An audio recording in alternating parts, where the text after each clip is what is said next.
И сега почва видеото. Да. Добър ден на всички! Нека да покаже Хълк какво направил, какво разбил тук. И сега има късмет, това малко го спира. В момента, ако някъде на по-отвъншно место, това съм го спраскал. Ето как се вижда, че съм натукал.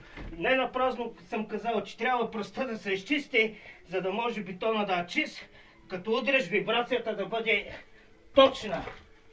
Так! Так! Леле, ти го раздроби, бе.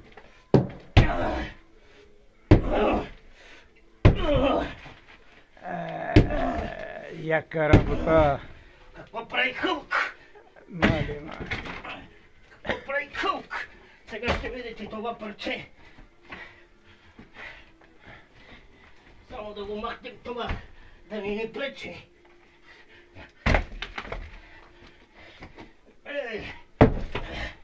Само гледайте какво става.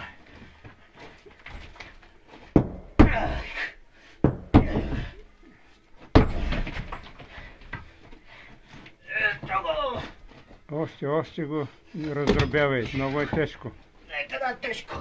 Тежко за душманите. Ето. Не мога да го изхвърлиш тук, трябва да го раздробиш. Или после допълнително ще ги разбиваш тия. Гледай малко там, снимай. Снимам. Човекът разбивача на женски сърца. Веществени доказателства за хамологията, която вършиш. Отстрани. Ето. То добре, че няма железа в този бетон, за да се чупи лесно. Ако имаше железа, арматура, малко трудно ще да го разбиеш. Благодарение на този човек. Майката му е бах на бетона. Добре, че си як.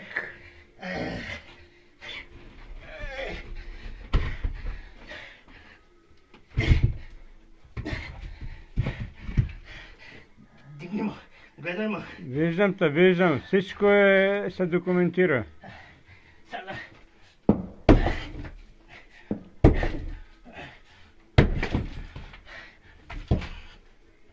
Още малко.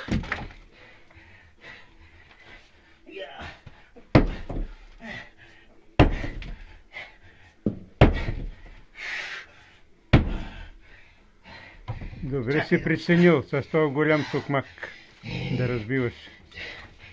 Той те спасява. Браво!